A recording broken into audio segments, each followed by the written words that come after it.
Hi guys, Raul here. I hope you're doing absolutely well. So today we are talking about my 50-hour experience of Cyberpunk 2077. And for those of you who are concerned, there won't be any spoilers in this review.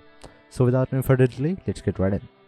I started playing the game when it came out on the 10th of December. The simplest way to describe the game, if you can play it in an optimal manner, it's just beautiful. It's one of the best story-written games I've ever played. In light to games like Horizon Zero Dawn, Red Dead Redemption 2, The Witcher 3, and a whole lot more, Cyberpunk just tops that experience. The game is just so good. So, starting off, I am personally someone who just likes to rush through the story and get the gist of the whole lore. But in Cyberpunk specifically, the side missions was something really tempting to me.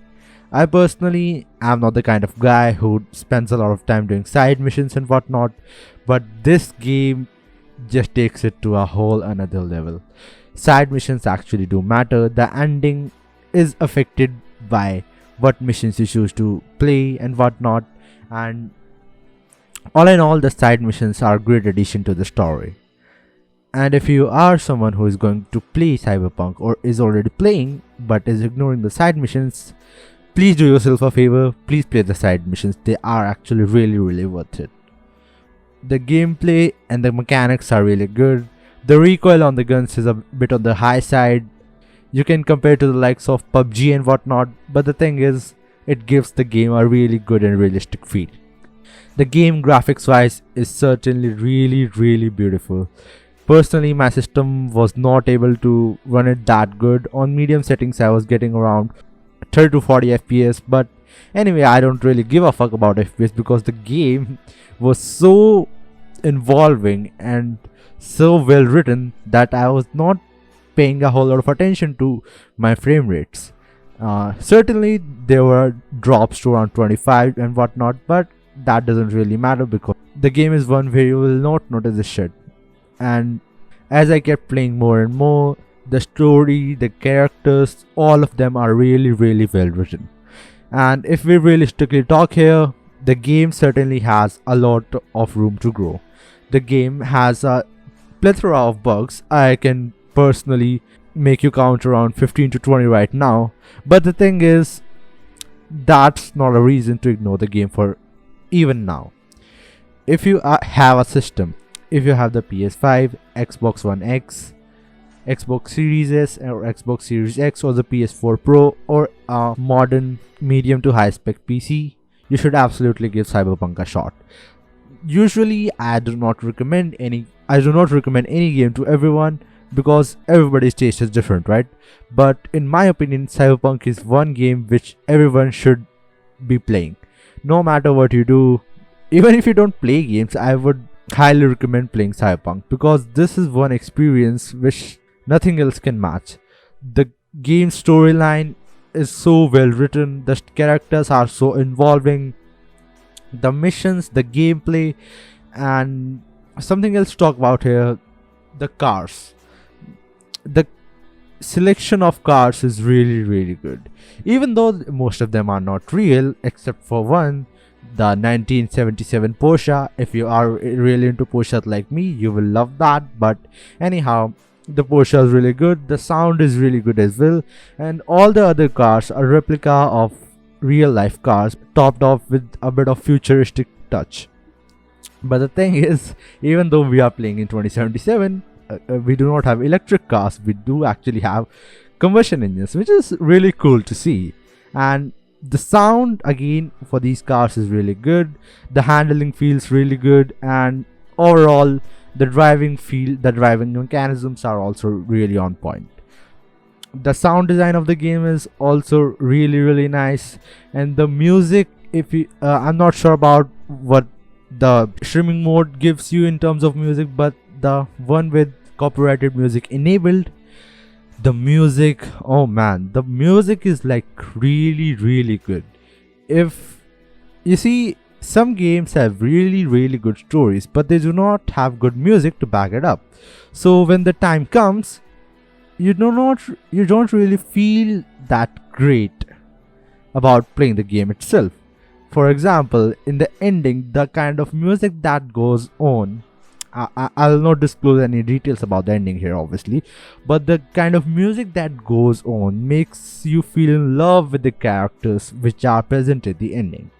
And really, it gives you a toll on your heart in terms of what you feel in the moment. Personally, I really like to attach feelings to whatever I watch or play in terms of story games. You see, for example, if I'm watching a Netflix series, I'm playing a story game and whatnot, I really like to attach my feelings to the characters, which is something I know a lot of people like to do, but it is something I personally really enjoy a lot. But in this game, everything is just so good. Aside from the bugs and the performance hiccups, the game is something which will certainly get a lot of positivity when it's completely polished within the next 2 to 3 months. Right now, it's kind of a mess on PS4 and Xbox One, which in my opinion is kind of to be expected, because you see, that is a 7-year-old system. Like, what do you expect, dude? This is literally a next generation game, and people want what, 30 FPS on 1080p with the 7-year-old hardware? Like, that's not really realistic. As more and more next generation games come out, the system is going to show its weakness every day. But anyhow, obviously they can improve it some way or another, as they have promised, but that is one hiccup for sure. But anyhow, don't let that distract you from the masterpiece that this game is. The romance options are really good too. If you don't know who they are, just Google them up. I'll not speak out any names here other than the most popular one. This is Judy Alvarez. So for the romance side, you just have to complete some side missions from these certain characters, whoever you want to romance. And if I would have to rate the romance part, I would give it a solid 8 out of 10. Just, it's not that hard to get down with these people, and for some of these you have to be a certain gender or certain character type. For example, if we talk about Judy herself, you have to be a lesbian, a female V with a female voice and female body parts. And for most of other romance options, it goes other ways. For example, there is a character which I won't name, obviously, because it's literally a spoiler. That character requires you to be gay, and there is another one who is a female and requires to be a straight male, and there is a last one which requires you to be a straight female, and there is a very last one which does not really care if you are a male or female. But anyhow, that's all for this game. All in all, this is a game, in my opinion, everyone should play. In my 50 hours, this is one of the games I enjoyed the most. This game is one which is definitely in my top 5 list. So that's all from my side on the game.